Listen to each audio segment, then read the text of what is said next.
The number of conflicts in the world seemingly grows every year. So too does the United States drone program. The Pentagon announced last year it would be sharply expanding its use of drones over the next 4 years.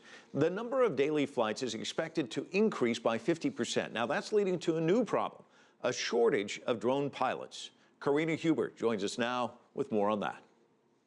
Mike, yeah, it's a simple case of supply just not being able to keep up with demand. A demand that was described this week by a top U.S. Air Force general as, quote, insatiable. The Air Force says it needs about 200 more drone pilots right now just to carry out their current missions. Now, as a stopgap measure, the Air Force has turned to private contractors to pilot some of their drones, but their long-term strategy is to train enough of their own pilots. And I recently visited a drone pilot training program, the largest of its kind, at the Holloman Air Force Base in New Mexico, where I got to speak to some of the instructors who were former pilots themselves to find out what it's like to be at the helm of drone warfare. So I will take you around the MQ-9. Captain James showcases one of the U.S. military's top weapons in its fight against terror. We have lights just like every other aircraft on the planet. But in many ways, this is not like most other aircraft. The MQ-9 Reaper is the U.S. Air Force's most advanced drone, or remotely piloted aircraft, in use today. A sensor in the front acts as its eyes. And unlike a conventional aircraft, no one sits in it.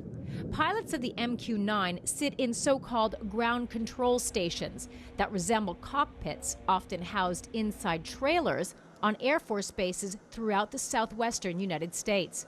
From those trailers, they control the aircraft remotely as they engage in airstrikes and surveillance operations thousands of kilometers away in places like Iraq and Afghanistan.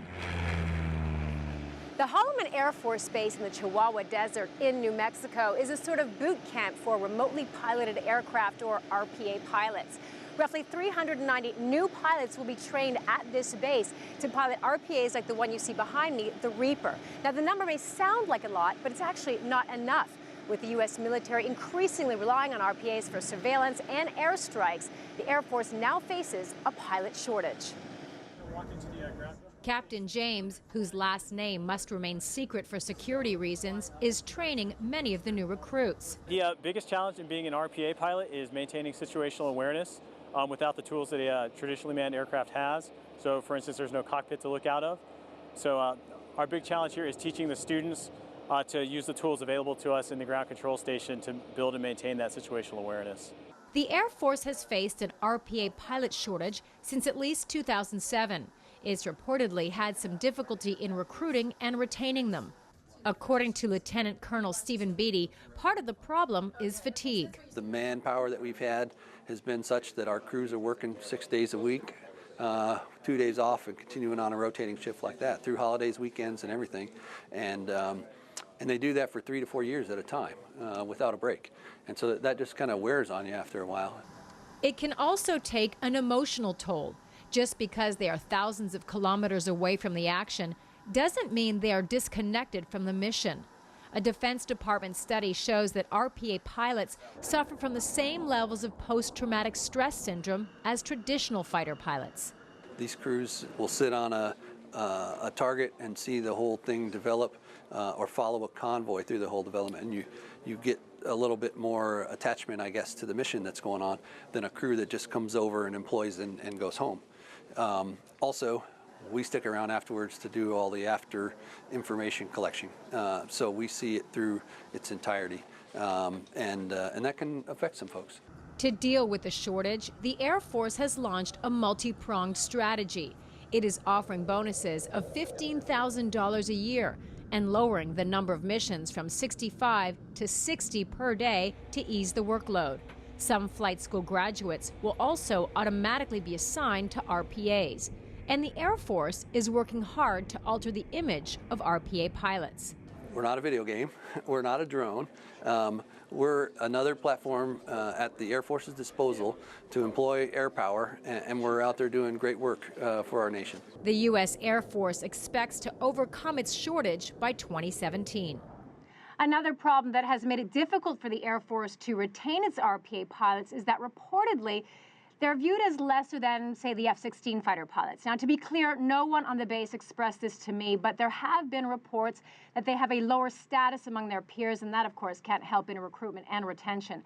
Now, another challenge in attracting pilots is there's competition from private contractors who need pilots, and they pay more than the Air Force, so some are leaving the Air Force to go work for them. Mike? Really interesting. Now, Karina, you mentioned that the Air Force is working hard to alter the image of drone pilots. How are they going about that? Can you elaborate? Well, yeah, no, there's been some negative press about drone pilots, and clearly they want to change the narrative. Firstly, they don't like the word drone. They said it insinuates that the aircraft are monotonous and totally autonomous, which is actually not the case. They're controlled by humans throughout the whole process, from takeoff to landing. So the Air Force prefers the term remotely piloted aircraft, or RPAs. Now, beyond trying to alter the terminology, they also want people to better understand what they do. They want to highlight the fact that the pilots are more involved in the whole operation, and it's a more collaborative experience than being a traditional pilot. They also want to point out that you get to sleep in your own bed at night, so it's good for families. Now, whether this campaign to improve their image will be enough to convince more to join their ranks, of course, remains to be seen. Karina, you also had the chance to sit down at the controls yourself in a simulator. Was it nerve-wracking? Describe it for us. What was that like?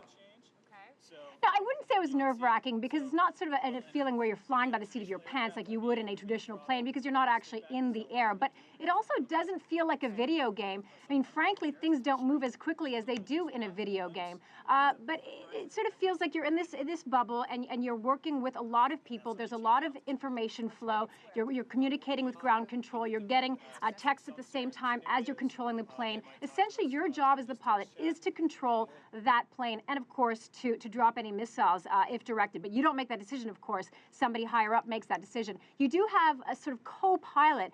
It's a sensor operator who sits next to you, and that person controls the camera that is in front of the RPA. So really, he is the eyes of the plane, whereas you are the one that is manning the vessel. Mike? It's fascinating. Karina Huber joining us from New York. Thanks so much.